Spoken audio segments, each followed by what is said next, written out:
leído es naturalmente uno de los pasajes que quiero mencionar. Antes, quizá un versículo que unifique todo, y es un versículo un poco extraño. Jesús le dice, guías ciegos, que coláis el mosquito y tragáis el camello. Lo dice en un pasaje donde refiere varias amonestaciones para que quedase muy claro que los escribas y fariseos habían perdido el sentido de la proporción. La apreciación de las cosas con su realismo, con su actualidad, con su verismo, no es tan fácil, pero es un don excepcional. Tener una medida adecuada de las cosas es importantísimo, pero con frecuencia se pierde y la apreciación varía de tal manera que nos hace figuras extrañas en las conclusiones. Los fariseos decían que orar por el templo no tenía importancia, poner el templo como jurar por el templo y todas aquellas cosas, pero por el oro del templo, eso sí que era pecado. Pero bueno, ¿qué vale más, el templo o el oro? No sé, ¿qué os parece? Y vuelvo a decir que aquellos decían orar por el altar y ponerlo testigo y maldecir, todo lo que queráis, eso no importa. Pero por la ofrenda que está en el altar, eso es sagrado, el altar no tanto, pero la ofrenda. Y naturalmente, dice Jesús, además que os coméis la herencia de las viudas y de los pobres y después hacéis unas largas oraciones para que el Señor les bendiga, ¿verdad? Jesús lo que está diciendo es sencillamente que habían perdido el sentido de la proporción. Esta mañana quiero que pensemos en esa medida de las cosas en cuanto a las personas, a las cosas y a las acciones. En tiempos cuando no había llegado todo este boom de la informática, y era un poco antes también, pues se hablaba de los benefactores de la humanidad y los detractores de la humanidad. Así estaba aquel hombre Absalón que se hizo para él, ¿verdad?, la estela, y que todo el mundo conociera su memoria, y gastaba naturalmente pues el ejercicio y la fuerza para crearse su propio recuerdo presente en todas las edades. Mientras que al mismo tiempo decía que pues los criados de Isaac cavaban pozos para que la gente se beneficiara de ellos. Pero después vino la informática y dio toda esta novedad y apareció la palabra plus. Y a partir de entonces, plus, el canal Plus, ¿verdad? Y yo me acuerdo que en los medicamentos poníamos de vez en cuando plus a un medicamento que era simplemente pues eso que ahora está tan de moda, para que vendemos lo que son los auténticos y los que son aquellos que llamamos simplemente pues son las copias, ¿verdad? Y naturalmente en cuanto le cambian de nombre a uno ya no lo quiere. Yo os digo que se compraba el medicamento a la empresa que lo fabricaba y se vendía con otro nombre y era el mismo medicamento. Era idénticamente el mismo. Las píldoras compradas a Roche y fabricadas en la empresa nuestra eran la misma píldora, solamente que era mejor. Por eso poníamos plus, porque el nombre no se podía poner. Naturalmente la gente, y tengo muchos ejemplos, en cuanto le lleva el medicamento cambiado de nombre, ya eso no vale para nada, ese no hace efecto, el bueno es el otro. El plus, ¿verdad?, es que nos confunde, los nombres nos confunden.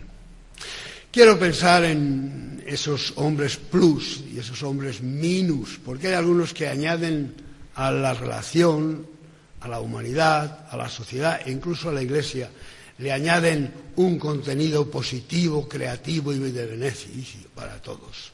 Mientras que otros lo que hacen es restarle, ¿verdad?, restarle valor a los demás, quitarle importancia a lo que hacen los otros y dejar la sociedad más pobre y la gente no solamente más pobre, a veces crucificada. 3 ejemplos creo que nos valen para ilustrar en los 3 ámbitos que he referido: el campo de las personas, la valoración de las personas, la valoración de las cosas y la valoración de las acciones. El primer contraste de aquellos que restan y que aquellos que suman, o minus y plus, lo tenemos en el Antiguo Testamento, la historia de José y sus hermanos. José de verdad es un hombre plus, mientras que los hermanos eran hombres minus, de los que restaban, ¿verdad? ¿Qué es lo que había en su corazón? La envidia, los celos. Afortunadamente no tenemos que leer los pasajes de José y luego de Abraham, porque son tan vivos, tan elocuentes y tan conocidos, que por sí solos dan la luz suficiente para entenderlo. Conocemos la historia de José, conocemos cómo los hermanos realmente primero se ríen de él, después le humillan, después le venden y después acuden con halagos, ¿verdad? ¡Ay, qué bien! Y se arrodillan delante de él y toda esa cosa que la hipocresía es capaz de vestirse del color que le convenga para cada situación y presentarse delante de José a pedir, ¿verdad? Y José, pues naturalmente les atiende, primero no dice quién era, simplemente les vende el trigo que había almacenado para el bienestar de los demás. Había ido sumando, ¿verdad? Puso su sabiduría y su visión del futuro, e incluso su fe en Dios, la puso al servicio del faraón, de la sociedad y de los pueblos vecinos. Lo que tenía era, naturalmente, para ponerlo a disposición, para mejorar su entorno, para hacer un mundo mejor. Y los hermanos van a beneficiarse de eso, y compran, y se llevan el trigo, y vuelven otra vez.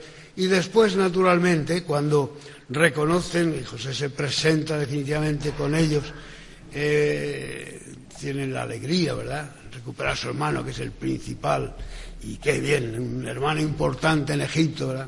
Pero se muere el padre. ¿Y ahora qué? ¿Qué va a hacer este con nosotros? Ahora se va a vengar, porque naturalmente trasladaban a la persona lo que eran sus propias personas, y trasladaban a él esa incapacidad que tenían ellos de perdonarse. Y van a decir, acuérdate que nuestro padre dijo que tenías que perdonarnos. Claro, evidentemente ellos no se habían perdonado a sí mismos. Evidentemente ellos seguían todavía con el martirio de la traición, del engaño, del tipo de vida que se habían creado de tal manera que estaban incómodos consigo mismos. Y por lo tanto de ninguna manera podían permitirse el que algo se quedara colgando y ahora José se vengase. Por lo tanto, ¿qué hacen? Pues naturalmente recurren a su padre, a los consejos de su padre, a aquello que hay que guardar con honra y memoria de nuestros antepasados. Acuérdate que nuestro padre dijo. Esta es la manera que tenían de mirar y de ver a José. Era naturalmente esa forma restringida de quitarle la grandeza de la persona de José. Y José dice, mirad, ni vosotros me trajisteis aquí, a pesar de vuestro orgullo, a pesar de vuestro odio, a pesar de toda la inquina que me teníais, ni yo voy a ocupar el Dios que le corresponde el juicio. Dios es la providencia que me trajo aquí, y vosotros, a pesar de vuestra maldad, solamente habéis servido para que se cumplan los planes de Dios. No pensar tanto en lo que habéis hecho ni el mal que habéis hecho, porque por encima de vosotros hay un Dios que controla las actividades y la vida, y Él es el que me ha traído hasta aquí. El texto dice, estaba José en Egipto. Es decir, había adquirido la posesión de estar donde Dios le había dado. Conocemos la cantidad de vicisitudes que pasa José para entender la grandeza de este personaje, y no quiero extenderme en ello porque perderíamos lo que quiero exponer, pero conocemos cuánta grandeza desprende José en el trato con el copero, con el panadero, en la cárcel, etcétera, etcétera. Conocemos esto bien. Pero los hermanos que vivían con él no lo conocían. Había una persona grande, pero los hombres pequeños. Las almas que no tienen contenido no son capaces de reconocer ni la grandeza, ni la generosidad, ni nada. Solo veían el enemigo de su propio pecado, aquel que de verdad les podía descubrir toda la maldad de su corazón, podía vengarse de ellos, que podía usar el poder para castigarlos. Qué poco conocían a José, ¿verdad? Y qué poco conocemos a veces a las personas más allegadas que tenemos. Entonces, vemos que José dice, no, es que no soy más que un producto de la providencia de Dios y no soy el juez de la tierra. Yo voy a juzgaros a vosotros, yo voy a castigaros. Yo no puedo hacer eso. Eso le corresponde al Señor. El contraste de los dos tipos de personas es impresionante, pero es muy común. Aquel que es generoso, que se da, que es capaz de perdonar, que es capaz de entregar cuanto tiene y pensar siempre cómo ayudar a los demás y beneficiarlos, y aquellos que no piensan más que aquel tiene, ahora le tengo, ahora le odio, ahora le persigo, ahora no le hago caso, ahora le maldigo y ahora tengo miedo de él, de su propia conciencia. Porque justamente la proporción, ese sentido que tenemos de medir las cosas, de la apreciación de las cosas, depende de la conciencia. Nosotros apreciamos las cosas en función de nuestra conciencia. Nuestra conciencia, nuestra experiencia, nuestra manera de ver, es lo que nos dice que es grande, pequeño, de valor, importante, es nuestra conciencia. Y la conciencia de estos mozos no estaba muy en condiciones. De manera que la apreciación que tiene de José raquítica y de la apreciación que tienen de ellos es una herida profunda que no pueden curar. Ver a las personas plus, y descubrirlas y apreciarlas es importante. Y tratar de escapar de esa tendencia que va restando valor a la personalidad para mirar siempre con envidia, con odio, con rencor, sin haber perdonado nunca nuestro corazón ni haber rehecho nuestra vida. Esto es digno de evitarse. Es hombres plus, hombres minus, hombres que le restan valor a la persona y hombres que le añaden valor realmente a la persona. Hombres plus, como José. Otro ejemplo que es tan conocido como este o más, lo encontramos en Abraham y Lot. Este tiene que ver naturalmente con las cosas, con las posesiones, ¿verdad?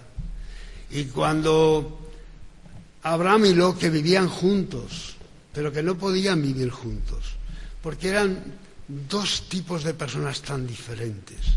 Y a veces de verdad la vida nos pone un compañero con el que tenemos que vivir, pero hay una diferencia tan grande de apreciación de cosas, de valores, de aspiraciones, de luchas, de trabajo, de esfuerzo, que cuesta muchísimo ajustarlo. Pero aún así, Abraham y Lot viven juntos muchos años.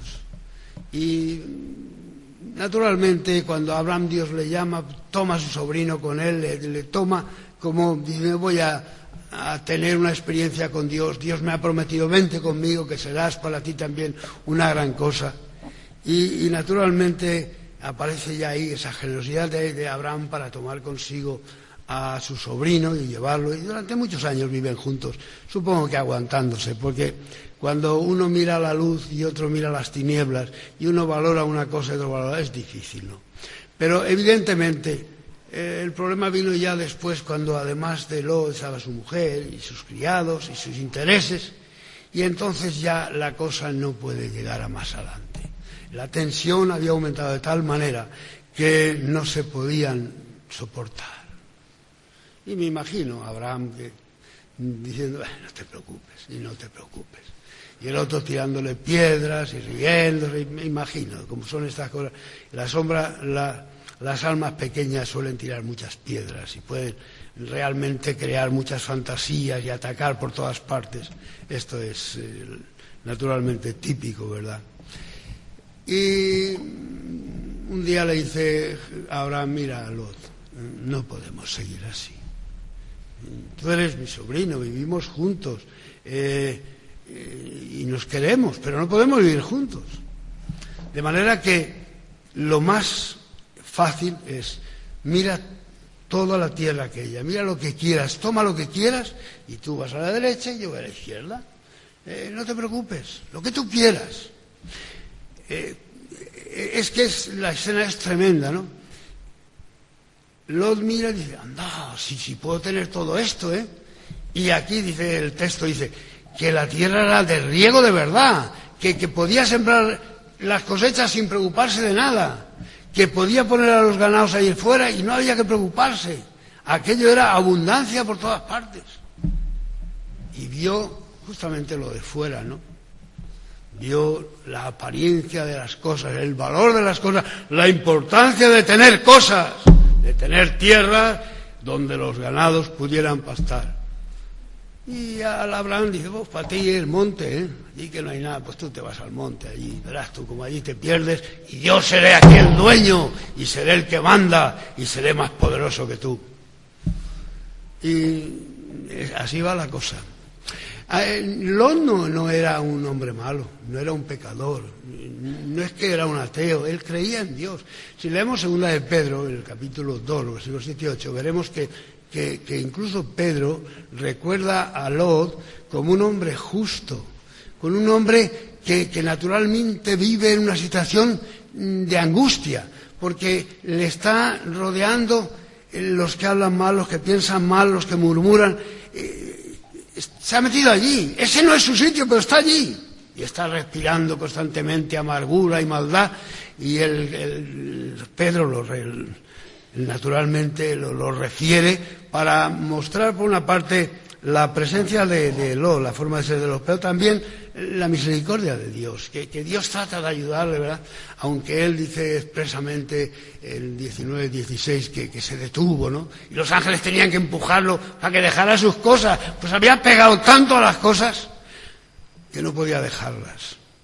Dice que apenas se separa Abraham por un lado y Lot por otro, empieza a edificar sus tiendas y para acá, para acá. Al texto de la Escritura nos dice que las iba aproximando hasta meterlas dentro de Sodoma.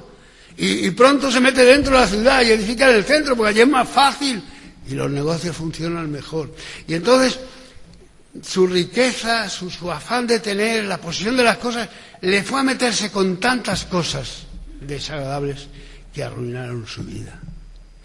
Abraham se quedó sin nada. Había salido sin saber dónde iba y no sabía dónde le iba a conducir ahora la situación.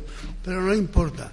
Por encima de las cosas, había algo que tenía Abraham dentro que no le podía arrebatar nadie. Dice que vive, con respecto a Moisés lo dice, pero igual lo está practicando, para edificar una ciudad sin fundamentos, y vivía como viendo al invisible. Para él Dios era una realidad, para él había otras cosas mucho más reales que estaban dentro que las de fuera. Y por lo tanto, mientras que Lot se preocupa por las cosas de fuera, Lot llena su vista justamente con la vanidad, él está mirando justamente lo que no se ve, lo que nadie por otra parte le puede arrebatar. De forma que la Escritura nos va narrando cómo desde el principio Abraham las cosas eran menos importantes que la esencia de la vida. De forma que, estando en Ur, dice Dios, este no es tu sitio, Abraham, tú no correspondes aquí, estás aquí, pero este no es tu sitio, hay sitios mejores para ti. Naturalmente no están pegados a la tierra, están dentro de la vida, dentro del corazón extendido por el universo. Mira las estrellas, Abraham, y ahora ve, no te preocupes, yo te llevaré. Y Abraham deja lo que tenía, deja las cosas, porque creía en una ciudad que no tiene fundamentos, porque era una vida que está por encima de aquellas cosas que puede calcular y medir y pesar, para aquellas cosas que la apreciación no tiene medidas. Porque si bien el problema de medir a las personas y apreciar esto está con respecto al sentido común que determina la medida que tenemos de las cosas, para medir los valores espirituales es que no hay medida, no hay proporción, no hay posibilidad. Y cuando quiere aplicar esa apreciación de la realidad, no podrían hacerlo. Supera todos los límites, supera todos los continentes y se extiende. Y Abraham se mete dentro de esa nube donde no sabe dónde va, no sabe qué va a edificar, no sabe lo que Dios tiene por él, solamente confía en palabras. Porque Dios le había dicho, vete que yo te llevaré, vete que serás bendición, vete que tendrás una prole enorme, vete que tu descendencia irá como la estrella del mar. Y pasan los años, ahora no ve nada de eso. pero vive con ello en su corazón está lleno de la promesa de Dios, no de la tierra y de la verdura que había llenado los ojos de Lot, sino de esa experiencia interior. Y por lo tanto Abraham continúa y continúa en ese camino que no sabe dónde va para descubrir lo que Dios tiene para ofrecerle. El contraste de Lot, que quiere tener las cosas y poseerlas y que sean suyas, y cuanto más mejor, y cuanto más ricas y más aparentes, y el otro que no le importa, es el que tiene aquello que nadie le puede arrebatar, las cosas. Y realmente creemos que tenemos las cosas, y las cosas nos tienen a nosotros de tal manera que nos producen más disgustos tenerlas que no tenerlas. Pero lo de Abraham no tenía que ver con eso. Era irreemplazable, insustituible, y nadie se lo podía arrebatar. La tercera escena la tenemos en el Evangelio de Marcos, donde el contraste ahora no es ni la medida de las personas, la apreciación que tenemos, ni tampoco de los valores de las cosas, sino de las acciones, de lo que Jesús enseña como la ética de verdad, que no consiste en el semáforo que se pone rojo y te ves obligado a parar, sino en algo que interiormente te dicta lo que tienes que hacer. Es la ética de la motivación, la ética del corazón. El sentido común determina la apreciación que tenemos de las cosas, pero el amor determina las acciones que se escapan a toda reflexión, porque nacen del corazón. Y esta es la escena. El contraste nuevamente, afortunadamente Marcos no dice que Judas era ese paréntesis que mete Juan, que confunde a los creyentes y condenamos al que creemos, no está en Marcos. Allí están todos, porque todos coincidimos. ¿Qué nos parece a nosotros? Si ahora tenemos un montón de dinero en la iglesia y lo gastamos en una cosa que nos parece superflua, pues estaríamos todos en contra. Si es que, porque no podemos mirar más que la superficie de las cosas y lo que ven nuestros ojos. Y ahí está en la escena María, que unge los pies de Jesús, y Judas que dice, todo este dinero, madre mía, la cantidad de cosas que se podía haber hecho con esto. Esto es un despilfarro, esto es una falta de sentido de los valores, esto es una falta de honradez. Y es de verdad, en muchos sentidos creo que apoyaríamos la tesis de Judas. Ahora bien, el valor, esta es la cuestión. Judas está mirando en las cosas que se compran, las cosas que el dinero puede hacer. Los apóstoles están aquí en el pasaje, y Judas va a ser una representación de los discípulos, ni más ni menos, porque todos aprueban el dictamen, y el dictamen es que se está dilapidando el dinero, están dilapidando aquello que era naturalmente una riqueza. La riqueza naturalmente era del otro, era el frasco de ungüento de María que unge los pies de Jesús. Podemos hacer una incursión después tal vez acerca del significado más hondo de la cuestión, pero a priori están en casa de Simón y naturalmente las casas de las personas ricas siempre, las casas se distinguen, ¿verdad? Entre una chabola y un palacio se distingue. Y seguramente al estilo de entonces estaba la casa y había un patio grande a donde naturalmente podía entrar la gente en momentos especiales, cuando venía un maestro, ¿verdad? Un rabí, que iba a decir cosas importantes. El dueño de la casa tenía el honor de anunciar, aquí vamos a tener, que va a venir ahora a predicar José Luis Castro. Entonces, naturalmente, la gente pues reúne e invita a los amigos para escucharlos. Naturalmente, como la puerta estaba abierta, se explica muy fácilmente la presencia de la mujer. Y la mujer está allí. Y había una costumbre que el dueño de la casa, cuando venía el invitado, le ponía la mano encima, le bendecía, le ponía un poco de ungüento, de aceite oloroso en la cabeza, le lavaban los pies porque los caminos eran naturalmente de piedra y de tierra, y las sandalias no permitían muchas alegrías, y se disponía naturalmente a acogerlo pues con amabilidad, con gratitud, para que se sintiese bien, ¿no? Pero esto no lo hizo. Lo hizo una mujer que estaba allí en medio, que sabemos por el capítulo 7 de Lucas que era una pecadora, ¿no? Naturalmente, aquí está el contraste. Judas está viendo lo que el dinero puede comprar y lo que el dinero puede hacer. Y esta mujer está viendo lo que el dinero no puede comprar.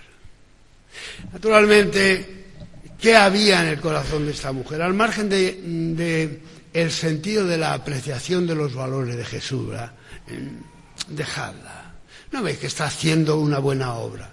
Dejadla, que está haciendo todo lo que puede y lo que sabe. Y no solamente está adelantándose de una visión profética de lo que va a pasar. Pero hay algo que ella está sintiendo, ¿verdad? Algo que es lo que da su corazón, que no tiene la posibilidad de medirse.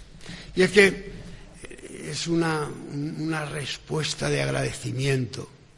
Y el dinero no puede comprar el agradecimiento. El dinero puede comprar esclavos y mártires, lo que queráis, pero de luego el agradecimiento es una expresión del corazón.